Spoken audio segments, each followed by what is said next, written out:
Kita sampai pada minggu terakhir di series New Gen ini, ya New Generation. Saudara, ada 3 minggu. Minggu yang pertama itu bicara mengenai Daud dan Saul. Ya, mengenai angkatan berikutnya dengan angkatan yang lebih senior atau lebih tua atau angkatan sebelumnya. Kemudian minggu yang kedua, minggu lalu berbicara mengenai Daud dengan Nathan. Ya, angkatan yang sama, peer gitu ya, teman sepermainan. Ya, Daud dengan Nathan. Kemudian pada hari ini yang terakhir ini berbicara mengenai Daud dan Salomo.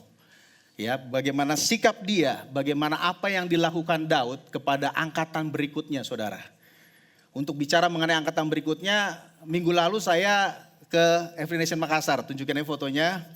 Saya melayani jemaat di sana, Saudara.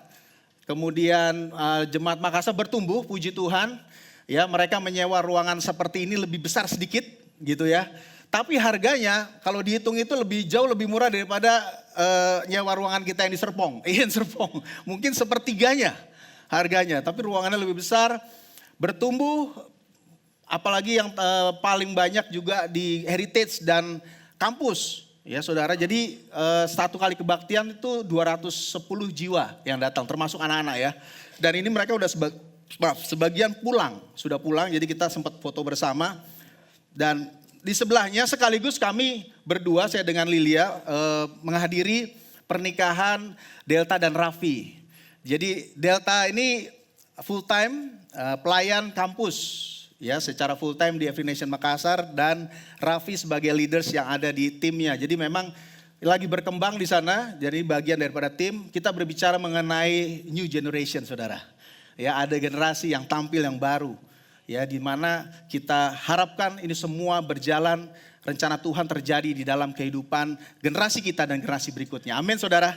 Baik, itu untuk mengawalinya. Makanya karena kita bicara mengenai next generation, ada sesuatu, karena bangkitnya orang melayani itu bukan sekedar hanya kita melihat bangkit, tetapi ada iman yang ditangkap, Saudara. Dan itu iman itu yang dibawa lari. Oleh karena itu judulnya adalah warisan iman lintas generasi hari ini. Gitu. Kalau 2 minggu lalu kita bicara masalah, beberapa minggu yang lalu warisan iman seorang ibu. Ingat Saudara? Saya bagian warisan iman seorang ibu. Kali ini lintas generasi. Mirip-mirip 11-12, tetapi itulah kebenarannya. Bahwa kita bicara mengenai next generation, new generation, dan itu penting sekali.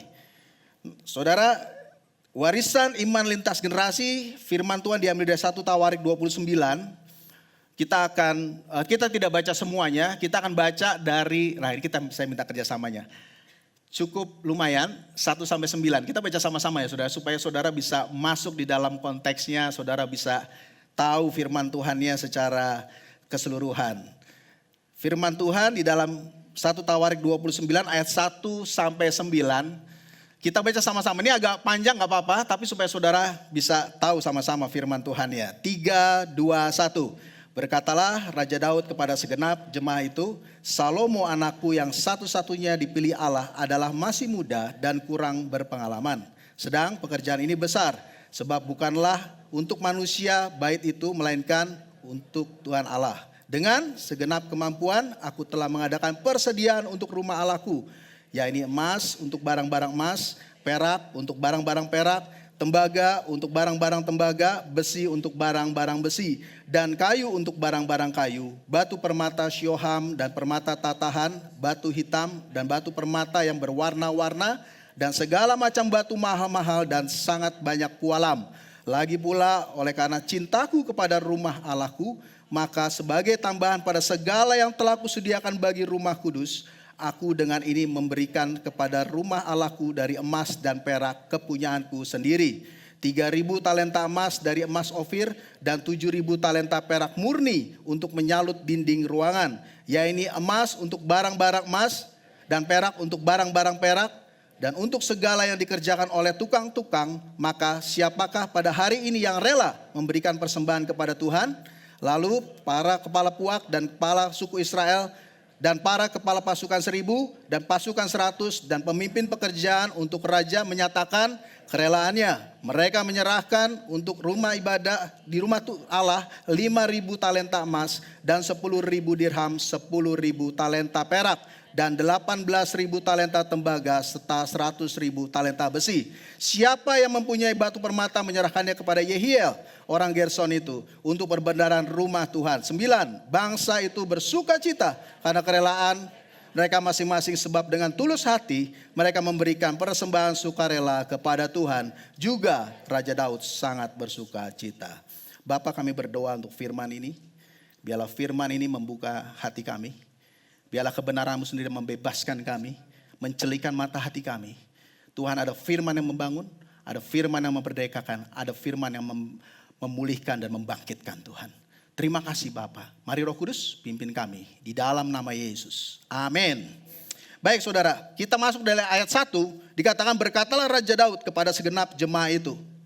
Ya, Salomo anakku yang satu-satunya dipilih Allah adalah masih muda dan kurang berpengalaman, sedang pekerjaan ini besar, sebab bukanlah untuk manusia bait itu, melainkan untuk Tuhan Allah. Dari ayat 1 ini saya saudara, sudah ada 3 hal yang kita bisa dapatkan di sini. Dan 3 hal ini menjadi dasar kita melihat keseluruhan daripada pasal 29 ini saudara. Yang pertama dimulai dengan pertanyaan.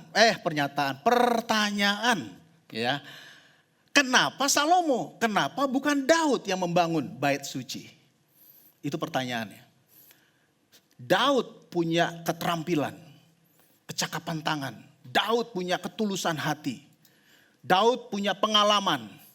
Daud punya jaringan yang kuat. Kalau sekarang vendornya banyak gitu, dia tahu gitu ya. Vendor mana nih untuk bangun bait suci, dia udah pikir ini, dia tahu semua saudara. Ya, apa yang harus dia lakukan untuk membangun bait suci. Mengapa bukan Daud tetapi Salomo anaknya? Jawabannya ada di 1 Tawarik 28 ayat yang ketiga, satu pasal sebelumnya. Dikatakan di sana, tetapi Allah telah berfirman kepadaku, kepada Daud, engkau tidak akan mendirikan rumah bagi namaku, sebab engkau ini seorang prajurit dan telah menumpahkan darah.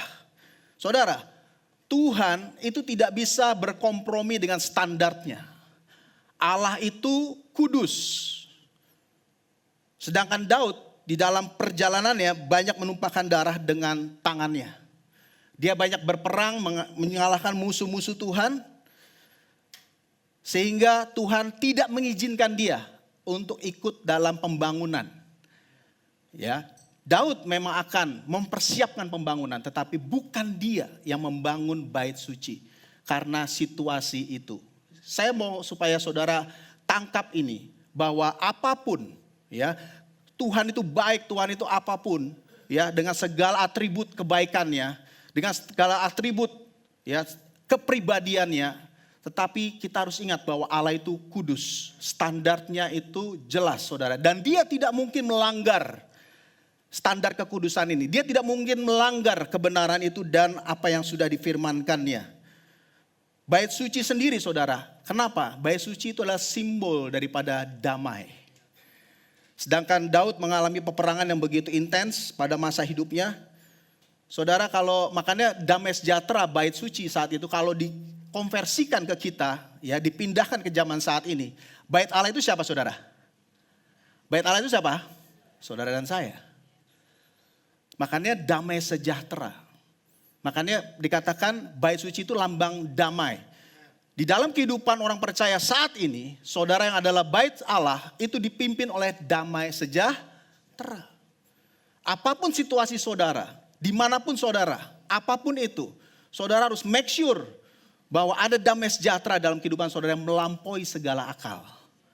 Filipi 4 ayat 7 dikatakan bahwa kita adalah kediaman roh, sehingga saudara penuh damai sejahtera melampaui segala akal, di mana Tuhan itu akan memelihara hati dan pikiran saudara di dalam Kristus Yesus. Inline ya, bahwa bait Allah itu lambang damai. Dan sekarang kita sebagai bait Allah, kita dipimpin dengan damai sejahtera. Itu kekuatan saudara. Sudah beberapa kali saya sampaikan kepada jemaat Bahwa ketika saudara ada rasa damai, saudara tahu bahwa Roh Kudus ada dalam diri saudara, situasinya seperti apapun, saudara dapat berpikir dengan jernih ketika damai sejahtera yang melampaui segala akal, itu ada dalam diri saudara. Amin saudara. Kita terus dipimpin. Jangan sampai damai sejahtera itu hilang dari kehidupan kita saudara. Terus pegang itu, percaya itu. Di dalam Kristus. Itu dia. Makanya bait suci ini bicara mengenai damai. Ya, dia tidak bisa berhubungan dengan sesuatu yang tidak damai. Dan by the way, arti daripada Salomo sendiri adalah shalom. Jadi damai. Makanya Salomo yang akan meneruskan itu. Kembali ke Daud. Mungkin banget dia sedih saudara. Tapi tidak berlama-lama. Dia langsung taat mengikuti arah Tuhan. Dia mengambil bagian untuk membantu di dalam persiapan pembangunan daripada bait Allah ini. Nah kita masuk pada hal yang kedua. Jadi hal yang pertama Tuhan itu kudus. Yang kedua dari ayat yang pertama ini. Ya, kita masuk hal yang kedua. Pertanyaannya, dengan demikian apakah Tuhan membenci Daud? Gitu. Dengan tangan yang berlumuran darah itu, apakah itu Tuhan membenci Daud? Enggak saudara, justru sebaliknya Tuhan mengasihi Daud. Itulah canggihnya Tuhan. Kalau dia tidak bisa menyelesaikan masalah itu bukan Tuhan saudara. Justru karena dia Tuhan, dia tahu Daud tidak qualify untuk membangun bait suci, tetapi dia mengasihi Daud, ya dia pakai caranya dia untuk dia tidak memviolate sendiri atau dia tidak melanggar apa yang standar kekudusan. Tuhan memakai anak daripada Daud. Itu luar biasa. Berkatalah Raja Daud, Salomo anakku yang satu-satunya dipilih Allah, saudara. Salomo yang dipilih Allah, anakku. Saudara kalau mau tahu ini artinya justru itu lebih baik saudara. Karena bukan dia tetapi anaknya, generasi berikutnya daripada dia. Anaknya sendiri Salomo yang akan meneruskan itu. Dan itu satu-satunya yang dipilih Allah. Berbicara mengenai anak, berbicara mengenai keturunan. Ini bukan berbicara mengenai membela nama saya. Apa yang dikatakan Daud ini bukan membela namanya, tetapi dipilih oleh Allah. Ini urusan antara Salomo dengan Tuhan. Ini adalah panggilan Salomo, apa yang dari Tuhan kepada Salomo. Ini bukan berbicara mengenai Daud dan Tuhan. Salomo memiliki panggilan sendiri, saya memiliki panggilan sendiri. Saya memiliki panggilan sendiri, anak-anak saya memiliki panggilan saya sendiri. Ini bukan berbicara membela nama baik saya, tetapi membela nama baik Tuhan saudara. Itu yang mau dikatakan sama Daud. Bahwa anakku Salomo yang dipilih satu-satunya oleh Tuhan. Artinya apa? Ini urusannya Tuhan. Kita ini hanya, ya maksud saya kita ini diberi kesempatan untuk membesarkan. Untuk apa saudara? Mendidik. Tetapi ini sesungguhnya manusia yang memiliki tujuan hidupnya sendiri di hadapan Tuhan. Amin saudara? Amin? Yes, beri tepuk tangan buat Tuhan kita. Dia punya rencana. Buat generasi di bawah saudara. It's not about me. Membela nama baik saya. No. Nama baik Tuhan. Memuliakan Tuhan. Jadi Tuhan mengasihi Daud. Sehingga dia memberikan rencana yang jauh lebih baik. Yaitu anaknya yang akan membangun. Bukan siblingnya saudara. Bukan orang lain yang Daud kenal. Sekali lagi. Tapi anaknya yang meneruskan itu. Nah dalam sejarah kerajaan Israel, suksesi Daud kepada Salomo ini yang paling beda. Biasanya raja-raja Israel, kalau saudara pelajari, semuanya meninggal baru digantikan. Meninggal baru digantikan. Atau dikudeta oleh rumpun yang lain. Gitu. Itu kerajaan Israel. Tapi Daud kepada Salomo ini berbeda. Dia menyerahkan tongkat kerajaan itu ketika dia hidup dan dia serahkan kepada Salomo. Ini berbeda. Dari contoh ini terlihat saudara. Yang benar antara generasi sebelumnya dengan generasi penerus. Jadi bukan sekedar hanya ada generasi yang kita lakukan ya saudara ya. Tapi punya ikatan yang kuat. Antara generasi sebelumnya dengan generasi sesudahnya. Ada nilai-nilai yang sama. Ada iman yang sama. Ada sesuatu yang identik sama. Ada benang merahnya. Ada same page-nya saudara, antara generasi sebelumnya dengan generasi sesudahnya. Ini penting sekali, menunjukkan bahwa hubungan bukan sekedar ada generasi, ya udah deh, siapapun deh gitu ya. Asal capable gitu. Enggak saudara, nilai-nilainya juga ditransfer saudara. Ada nilai-nilai berharga, makanya warisan iman. Dan itu iman. Apa yang ditunjukkan sama Daud, dia tidak bicara mengenai uang. Bahkan nanti saudara bisa kita baca tadi, yang namanya emas, permata, perak, pualam, semuanya itu dikasih saudara. Itu seakan-akan kayak nomor 2, nomor 3, nomor 4 bahkan. Yang pertama, anakku Salomo yang dipilih satu-satunya oleh Tuhan. Ini berbicara mengenai Tuhan. Ya, berbicara mengenai iman. Ada Tuhan yang berkuasa, ada Tuhan yang memilih. Bukan saya, bukan rencana saya, tapi rencana Tuhan. Itu yang mau disampaikan pada hari ini. Warisan iman lintas generasi. Kita kembali. Saudara, kita kembali. Jadi yang kedua, tadi yang pertama Tuhan itu kudus, yang kedua Tuhan mengasihi Daud. Gitu. Nah sekarang bagaimana dengan Salomo? Dikatakan ayat 1 lagi, Salomo anakku yang satu-satunya dipilih Allah adalah masih muda dan kurang berpengalaman. Sedang pekerjaan ini besar. Sebab bukanlah untuk manusia bait itu, melainkan untuk Tuhan Allah. Saat itu Salomo masih muda dan inexperience. Bukan kurang pengalaman tadi, tapi tidak punya pengalaman saudara. Zero. Oke. Jadi ini sesuatu misi yang impossible. Mission impossible. Tidak mungkin berhasil saudara. Tidak mungkin berhasil. Yes, kalau berhasil itu bukan Tuhan. Tuhan selalu memberikan sesuatu yang tidak mungkin kepada kita saudara. Ketika kita berhasil, kita tahu bahwa itu bukan gua. Bahwa itu bukan saya. Ini bukan kemungkinan, ini bukan risiko. Tapi risikonya gagal 100%. Karena tidak punya pengalaman dan dia masih muda. Bunuh diri ini, kalau saya kasih, kalau hanya mengandalkan perhitungan manusia. Kata Daud, waduh, saya sudah 40 tahun berperang, saya tahu begini-begini, dia belum apa-apa. Masih anak rumah saudara. Masih mulus, masih gak ngerti apa-apa. Waduh, saya aja harus berpikir begitu rumit. Tapi ini, dia harus maju. Ini pasti gagal. Ini bukannya kemungkinan berhasil, no. Jadi peristiwa ini bukan peristiwa yang gampang buat Daud sebetulnya. Makanya iman saudara sekali lagi. Daud menunjukkan imannya kepada Tuhan. Dia serahkan itu kepada Salomo atas perintah Tuhan. Tuhan muncul? Enggak. Tuhan berbicara mengenai nabi-nabinya. Tapi dia percaya bahwa dia berhasil. Dia pasti berhasil. Itu iman. Makanya warisan iman itu yang mau disampaikan pada hari ini saudara. Masih muda, tidak berpengalaman. Jadi ini proyek ini saudara, ini proyek bunuh diri ya. Ini gagal, nama baik keluarga tercoreng saudara. Nama baik Daud akan tercoreng. Tapi dia bodoh amat. Dia percaya Tuhan. Dia serahkan Salomo. Ini either akan diarak untuk dihormati. Apa either digantung. Diarak untuk digantung karena gagal. Membuat bait Allah. Itu yang ada di pikiran Daud. Tetapi dia menyerahkan semuanya. Banyak kemungkinan yang terjadi. Tapi Daud tetap melakukan itu. Dia percaya kepada Tuhan. Nah, apakah Tuhan tidak mengasihi Salomo tuh, saudara? Pertanyaannya, karena ini berat banget buat Salomo. Ya, tidak mungkin Tuhan mengasihi Daud, tapi dia tidak mengasihi Salomo. Dia pasti mengasihi Salomo. Jadi tanggung jawab yang segitu besar itu untuk apa dong? Dalam buat Salomo, saudara. Ya, betul-betul ini mission impossible. Saudara, Tuhan tidak pernah merancangkan yang jahat kepada hidup kita. Yeremia 29 ayat 11. Sebab, kita baca sama-sama 3, 2, 1. Sebab aku ini mengetahui rancangan-rancangan apa yang ada padaku mengenai kamu.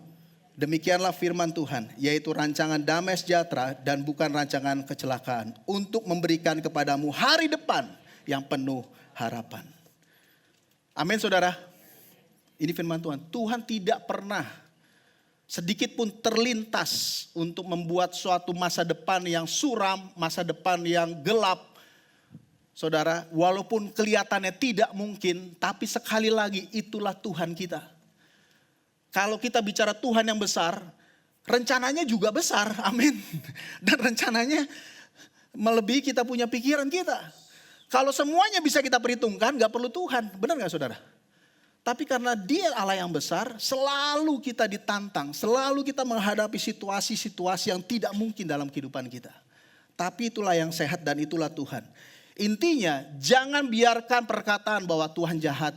Tuh lihat Tuhan marah, tuh lihat kamu tidak dikasih, tuh lihat kamu gagal, tuh lihat. Segala tuh lihat yang muncul, lihat itu. No. Makanya kenapa kita harus stick pada firman Tuhan. Kita terus baca firman Tuhan.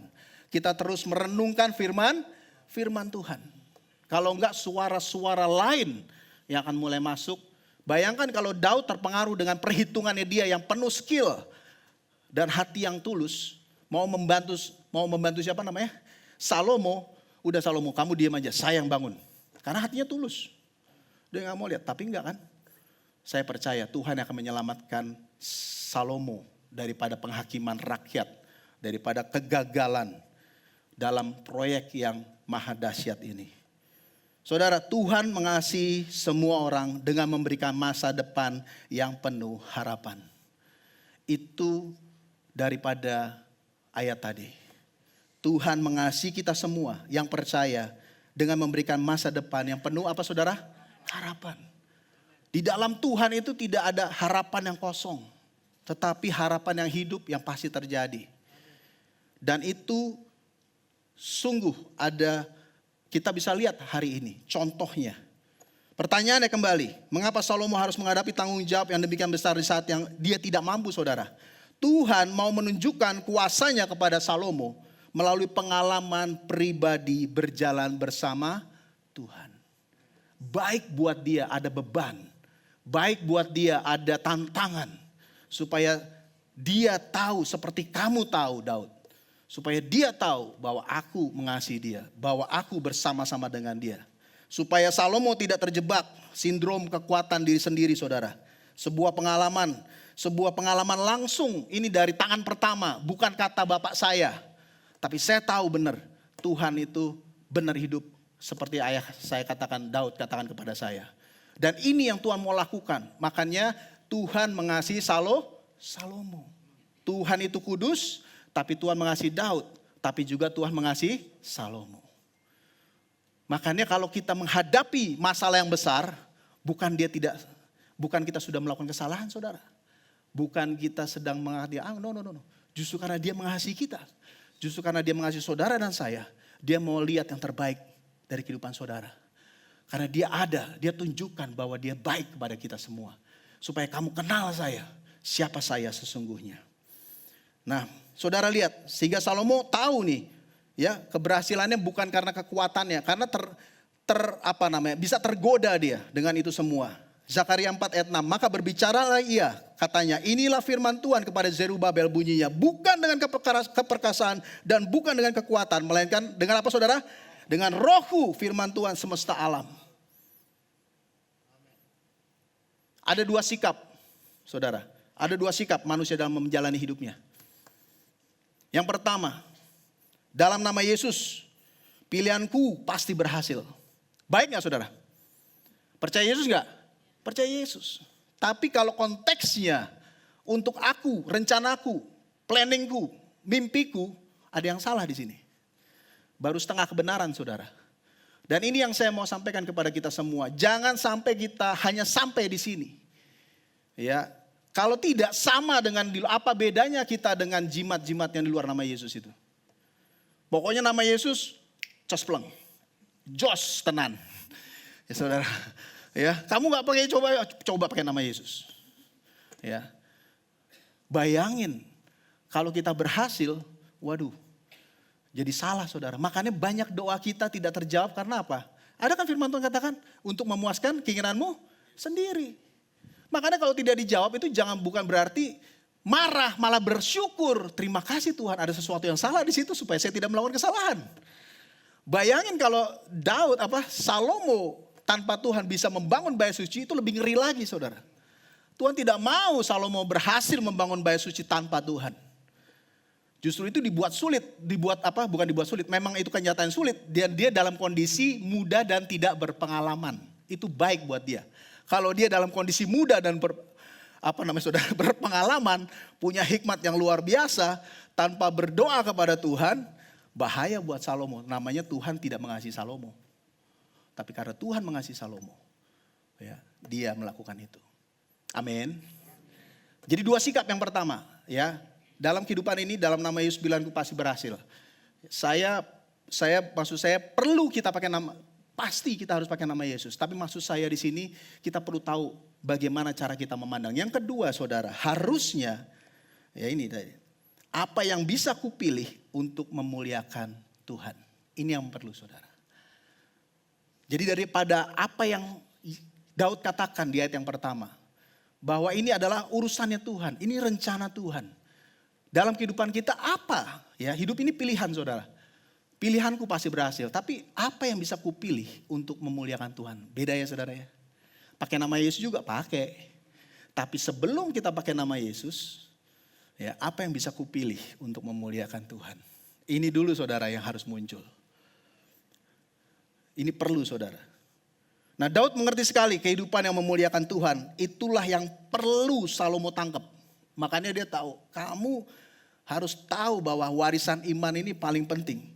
Di awal sekali Daud katakan Salomo perlu melakukan pekerjaan Tuhan.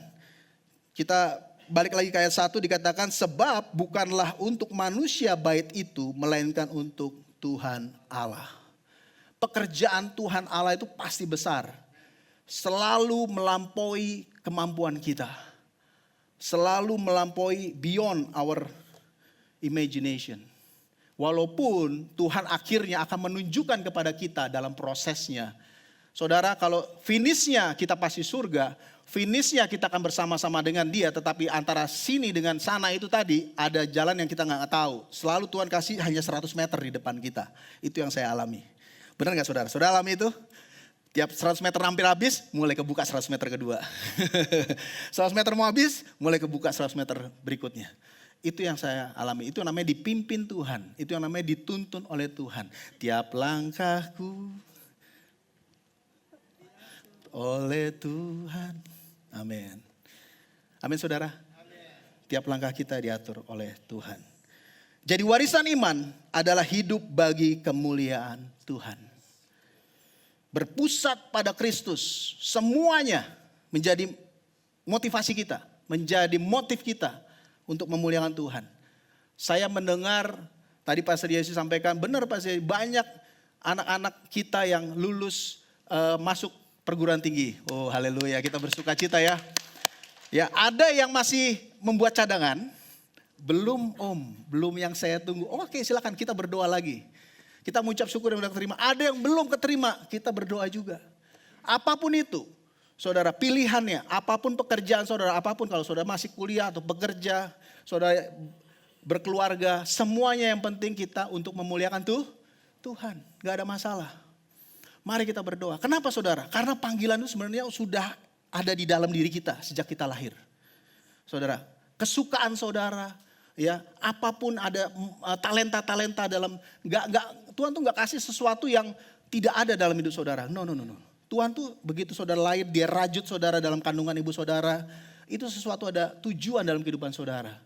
Biarlah itu natural keluar, tetapi saudara tahu bahwa semua itu ada tujuan untuk memuliakan Tuhan. Apapun talenta saudara. Amin saudara. Nah Daud tidak mau Salomo jadi strawberry generation. Ya, strawberry generation adalah strawberry.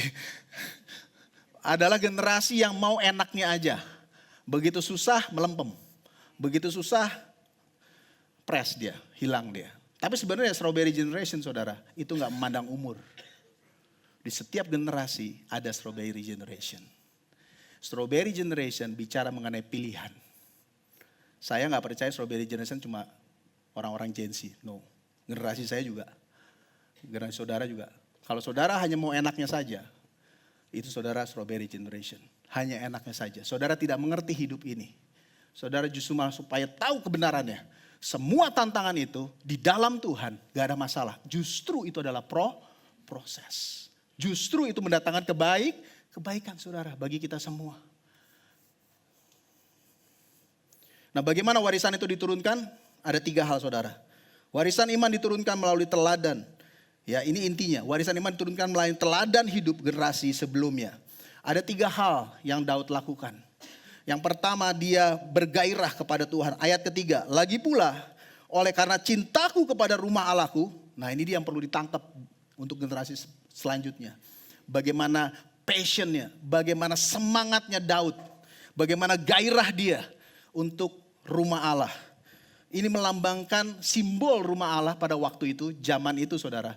Ya, zaman sekarang beda lagi ya. Zaman itu ya, bait suci itu lambang daripada hadirat Tuhan dan dia passion. Bagaimana dia semangat untuk itu, apapun saya lakukan, dan itu dilakukan dengan berikutnya. Maka sebagai tambahan pada segala yang telah kusediakan bagi rumah kudus dari kerajaan ini, dari kas kerajaan, aku dengan ini memberikan kepada rumah Allahku dari emas dan perak kepunyaanku sendiri. Itu yang dia lakukan, habis-habisan dia. Dan dikatakan 3.000 talenta emas, bla bla bla. Ya saudara, 7.000 talenta perak menyalut dinding ruangan. Ya, ini emas untuk barang-barang emas, perak untuk barang-barang perak, untuk segala yang dikerjakan tukang-tukang. Tapi terakhir yang penting saudara, terakhir yang penting dikatakan, maka siapakah pada hari ini yang rela memberikan persembahan kepada Tuhan?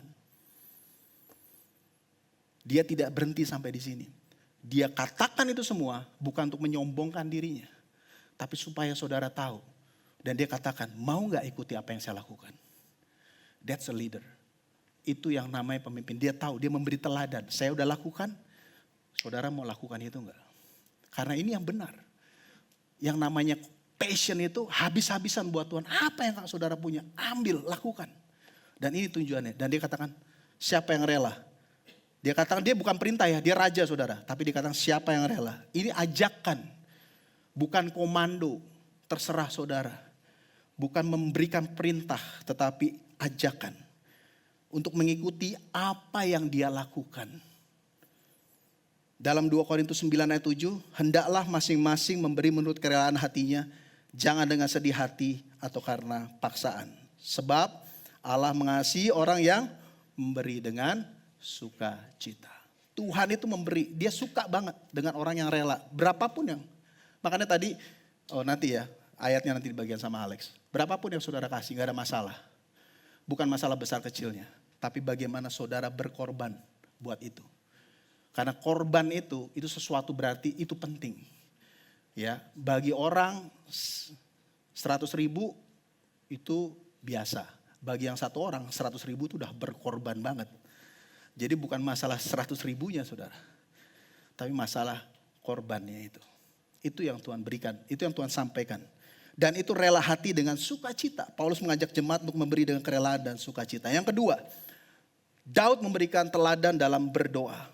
Kepada Salomo anakku, ayat 19, 29.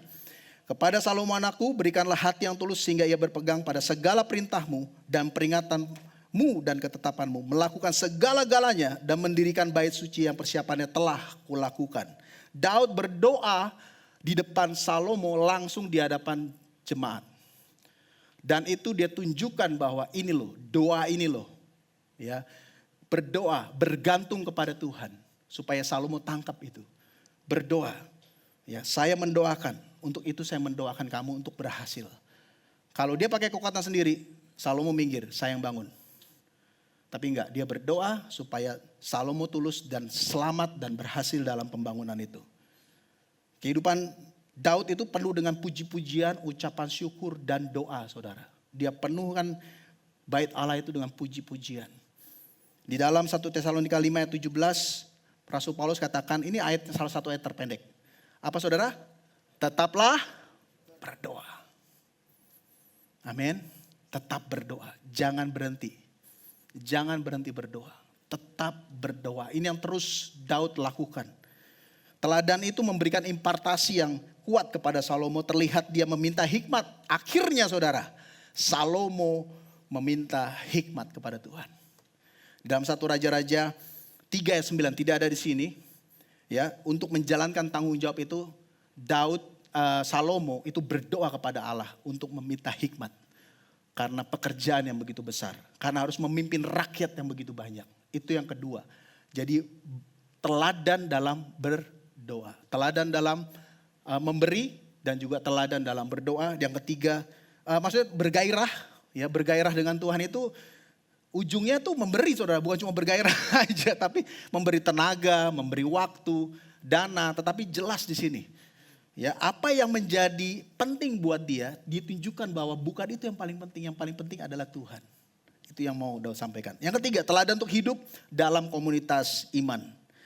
Ayat 9. Kita baca sama-sama. 3, 2, 1. Bangsa itu bersuka cita karena kerelaan mereka masing-masing. Sebab dengan tulus hati mereka memberikan persembahan sukarela kepada Tuhan. Juga Raja Daud sangat bersuka cita. Daud bersuka cita. Semua orang memberi dengan kerelaan. Dia tidak sendirian, saudara. Dia mengajak orang, mau gak kamu ngikuti saya? Dia gak bisa hidup sendirian, saudara. Dia sama-sama. Dan saudara bisa lihat mereka dengan kerelaannya. Kalau saudara baca di ayat sebelumnya, ada puak, ada pemimpin, leaders yang memberikan bagian-bagian mereka. Itu artinya apa? Mereka same page. Mereka punya iman yang sama. Daud tidak bisa sendirian. Daud hidup di dalam komunitas dengan komunitas iman yang sama. Ada same page di situ, ada pandangan yang sama di situ. Ini bukan bicara mengenai saya pribadi, tapi bicara mengenai jemaat Tuhan. Bicara mengenai gereja Tuhan. Nah, saudara-saudaraku yang terkasih, dikatakan ayat 1 Yohanes 4 ayat 11. 3, 2, 1. Saudara-saudaraku yang terkasih, jikalau Allah demikian mengasihi kita, maka kita juga harus saling mengasihi. Ini konteksnya apa sih? Ketika Yohanes ngomong begini, ini konteksnya gereja, saudara. Ini bukan tetangga. Bukan tetangga yang percaya Yesus, bukan. Ini bicara mengenai orang-orang yang same page, yang punya iman yang sama. Dan kita saling mengasihi. Artinya apa? Ada problem? Ada.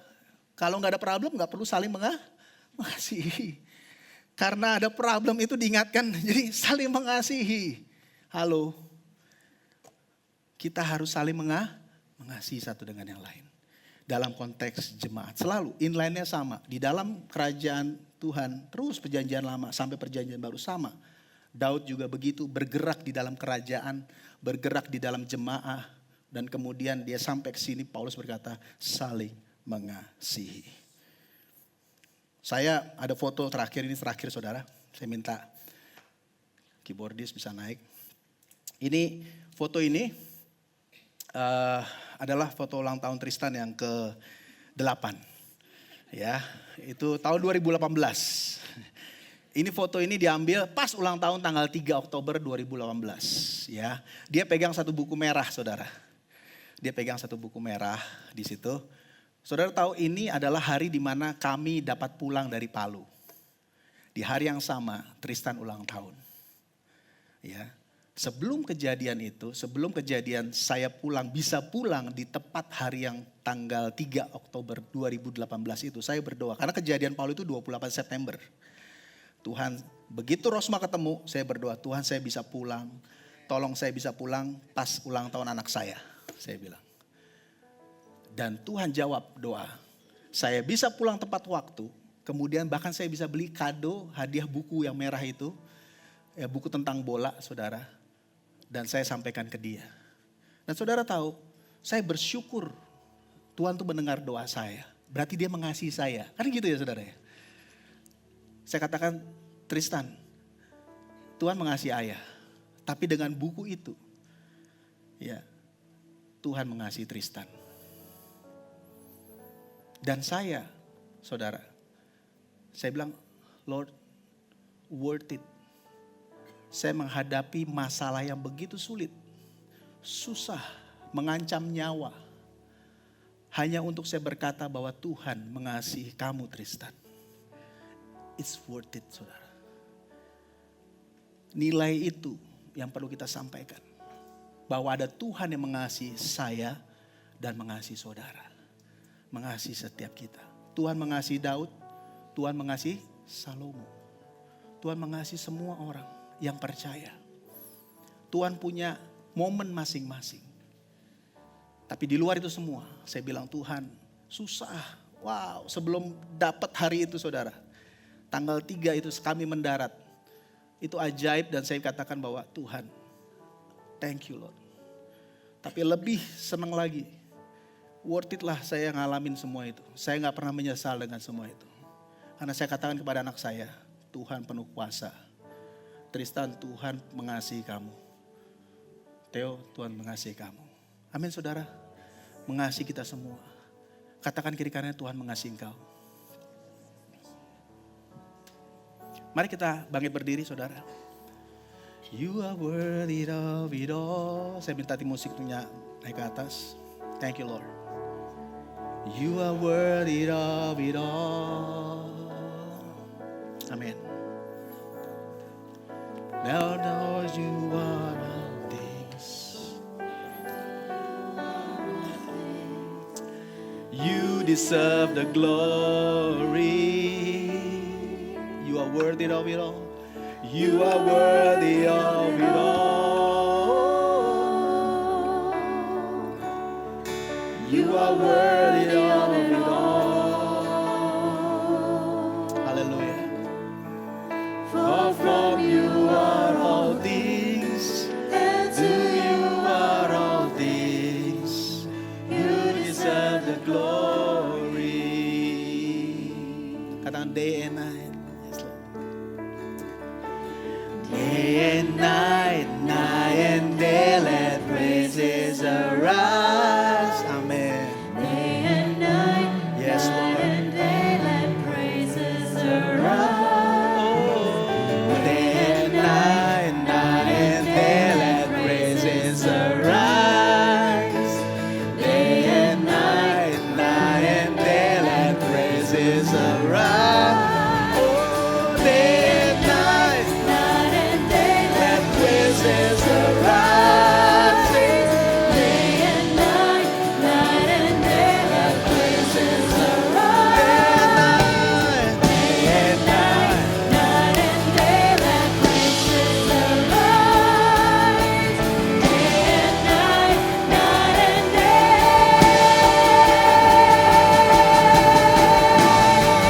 you are worthy of it all. Engkau layak Tuhan, Engkau layak ya Allah. You are worthy Lord. For from you are all things, and to you are all things. You deserve the glory. You are worthy of it all. You are worthy of it all. For from you are all things, And to you are all things. You deserve the glory. For from you are all things. To you are all things. You deserve the glory. Beri sorakan bagi dia. Tuhan, kadang kami tidak mengerti apa yang terjadi dalam kehidupan kami. Tapi biarlah satu hal, Tuhan, pada hari ini kami mengerti bahwa Engkau baik adanya. Engkau setia di dalam kehidupan kami semua. Tuhan, aku berdoa buat setiap kami pada saat ini. Biarlah Tuhan setiap orang tahu bahwa percaya kepada Kristus itu tidak sia-sia. Bahwa iman kepada Kristus itu hidup. Bahwa ada harapan yang hidup di dalam Dia. Tuhan, aku berdoa pada saat ini, biarlah ada impartasi iman kepada generasi selanjutnya Tuhan. Karena rencanamu besar, rencanamu panjang melebihi waktu hidup kami. Tuhan, aku berdoa buat setiap kami menangkap iman di dalam Engkau. Berjalan di dalam iman. Iman yang hidup yang Kau berikan kepada kami melalui firman-Mu. Itu membuat kami berjalan Tuhan. Dan biarlah Tuhan setiap orang menjadi teladan. Bahwa melakukan firman-Mu itu bukan bicara mengenai sampai kepada diri kami. Tapi itu berdampak kepada generasi berikutnya Tuhan. Tuhan, aku berdoa di dalam nama Yesus. Setiap generasi Tuhan saat ini yang ada di ruangan ini, baik sebelumnya, baik generasi yang sesudahnya, baik yang lebih lagi sesudahnya, mungkin 3 generasi, biarlah semuanya Tuhan menangkap iman dan melakukannya. Dan itu akan berdampak Tuhan kepada generasi mereka. Tuhan, aku berdoa di dalam nama Tuhan Yesus. Tuhan, aku patahkan setiap ketakutan, kekhawatiran akan masa depan Tuhan. Bahwa masa depan kami aman di dalam Engkau. Firman berkata bahwa rancanganku rancangan damai sejahtera yang mendatangkan damai sejahtera. Bukan rancangan kecelakaan Tuhan. Terima kasih. Tuhan, aku berdoa. Tuhan, aku berdoa. Biar kami semua dapat mengucap syukur saat ini Tuhan. Bahwa semua yang kami alami ketika kami melakukan kebenaran, itu worth it Tuhan. Itu layak Tuhan. Terima kasih Bapa. Mari kita bersyukur kepada Dia. Mari kita angkat tangan kita ke surga. Kami bersyukur Tuhan buat kehidupan kami. Setiap apapun yang terjadi saat ini Tuhan, tidak lepas daripada kontrolmu, tidak lepas daripada kasih-Mu. Semua ada di dalam Kristus. Terima kasih Tuhan. Mari kita angkat sekalian kita perjamuan. Kita angkat roti ini. Kita persiapkan. Kita angkat anggur perjamuan, kita angkat roti ini. Bahwa karya Tuhan di kayu salib itu adalah tindakan yang menyelamatkan, tindakan kasih bagi generasi, setiap generasi, bagi semua orang. Tuhan, terima kasih buat karya-Mu di kayu salib. Ucap syukur Tuhan buat tubuh-Mu yang tercabik-cabik, menebus kami untuk kami dapat mengerti bahwa Engkau baik, bahwa Engkau mengasihi kami, dan Engkau terus Tuhan beserta dengan kami. Bahkan Engkau ada di depan kami, di depan masa depan, di dalam masa depan kami. Mari kita makan saudara.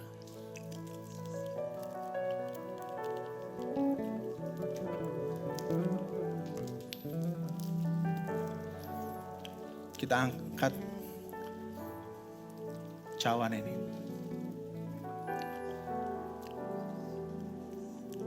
Ini melambangkan darah-Mu yang tercurah buat kami. Darah yang menyucikan setiap dosa kami, kesalahan kami, pemberontakan kami. Kami bersyukur Tuhan buat darah yang tercurah. Membuat kami dapat pulih, dapat whole, penuh, komplit. Sehingga kami dapat melakukan pekerjaan-Mu di dalam kehidupan kami. Terima kasih Tuhan. Mari kita minum.